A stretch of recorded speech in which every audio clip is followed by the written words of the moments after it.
সংঘাত নিয়ে আরও খবর জানাতে এই মুহূর্তে আমাদের সঙ্গে যুক্ত হচ্ছেন রেডিও তেহরানের সম্পাদক সিরাজুল ইসলাম। সিরাজুল ইসলাম, আপনাকে স্বাগত জানাচ্ছি। যে বিষয়টি জানতে চাই যে এই মুহূর্তে মধ্যপ্রাচ্যে লেবানন এবং গাজা নিয়ে তো একটা সংকট ছিলই, সেই জায়গায় ইরান এবং ইসরায়েল অনেক আগে থেকেই তাদের মধ্যে একটা উত্তেজনা কাজ করছিল। বিভিন্ন সময় ইরানের অনেক নেতাদের হত্যার দায়ও আছে ইসরায়েলের, কিন্তু বিভিন্ন সময় হুমকি ধামকির মধ্যে সীমাবদ্ধ ছিল। কিছুদিন আগেও আমরা দেখেছি যে ইসরায়েলে ইরানের মিসাইল হামলা ছিল, কিন্তু এবার ইতিহাসের সব থেকে বড় বলা হচ্ছে। কিন্তু এর পাল্টা হামলা যদি ইসরায়েল করে ইরানকে, সেটা মোকাবেলার ক্ষমতা কি ইরানের আছে? কি মনে হয় আপনার কাছে? ধন্যবাদ আপনাকে। আমি আপনাকে এই প্রশ্নের জবাবে বলবো যে দেখুন, ইরান 1979 সালে ইসলামী বিপ্লব সফল করার পর থেকে এই পর্যন্ত টিকে আছে বহু সংখ্যক শত্রুকে মোকাবেলা করে। অর্থাৎ ইরানকে বহু চড়াই উতরাই পার হয়ে আজকের পর্যায়ে আসতে হয়েছে। একটু যদি সময় দেন তাহলে বলি, 1979 সালে ইসলামী বিপ্লব সফল হওয়ার পরপরই ইরাকের সাদ্দাম হোসেনকে দিয়ে ইরানে একেবারে ভয়ঙ্কর একটা যুদ্ধ চাপিয়ে দিয়েছিল, যে যুদ্ধ 8 বছর চলেছিল। এবং সেই যুদ্ধে একটা পর্যায়ে এমন পরিস্থিতি তৈরি করেছিল ইরান, যে তখন ইরাকের ভিতরে ইরানের সামরিক বাহিনী ঢুকে গিয়েছিল। এবং তখন কিন্তু সারা বিশ্ব ইরাকের সাদ্দাম হোসেনকে সমর্থন দিয়েছিল।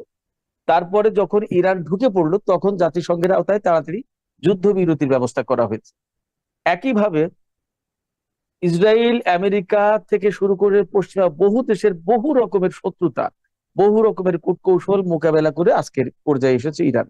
সেই জায়গা থেকে ইসরায়েলের হাতে পরমাণু অস্ত্র থাকার পরেও, আমেরিকার হাতে পরমাণু অস্ত্র থাকার পরেও, মধ্যপ্রাচ্যে, ভূমধ্যসাগরে, লোহিত সাগরে, পারস্য উপসাগরে, আরব সাগরে আমেরিকার বহু সংখ্যক বিমানবাহী রণতরী এবং ডেস্ট্রয়ার যুদ্ধ জাহাজ থাকার পরেও ইরান ইসরায়েলের উপর এই বছরেই পরপর 2 দফা হামলা চালিয়েছে, যেটা ইতিহাস সৃষ্টিকারী হামলা। আগেরটার চেয়ে 14 এপ্রিল যে হামলা হয়েছিল, সেই হামলার চেয়ে আজকের হামলা অনেক বেশি শক্তিশালী ছিল।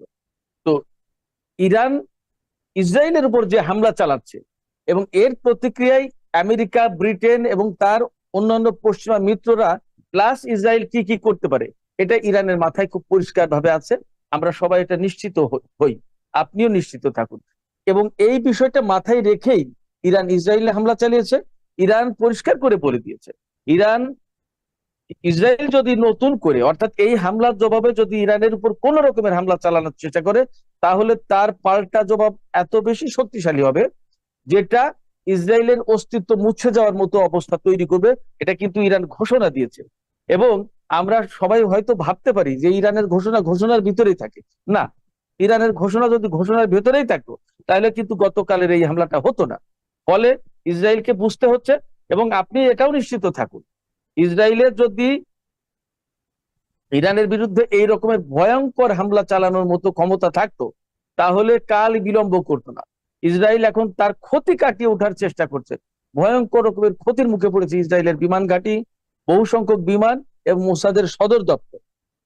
সেক্ষেত্রে ইরান এখনই যদি হামলা চালায়, ইসরায়েল যদি ইরানের উপর হামলা চালায়, তাহলে সেই হামলা ঠেকানোর ক্যাপাসিটি, সেই সক্ষমতা তো আছেই। বরং পরবর্তী পরিস্থিতি কি হয় সেটা নিয়ে ইসরায়েলকে বহুবার ভাবতে হবে, যে বিষয়টা আমেরিকাকে অনেক বেশি ভাবতে হচ্ছে। জি, সিরাজুল ইসলাম, আপনাকে অসংখ্য ধন্যবাদ। আমাদের সঙ্গে যুক্ত ছিলেন রেডিও তেহরানের সম্পাদক সিরাজুল ইসলাম। তার কাছ থেকে জানছিলাম এই গতকালকে ইসরায়েলের উপরে মিসাইল হামলার পরের প্রেক্ষাপট কেমন হতে পারে, সে বিষয়ে বিস্তারিত তিনি আমাদেরকে জানাচ্ছিলেন।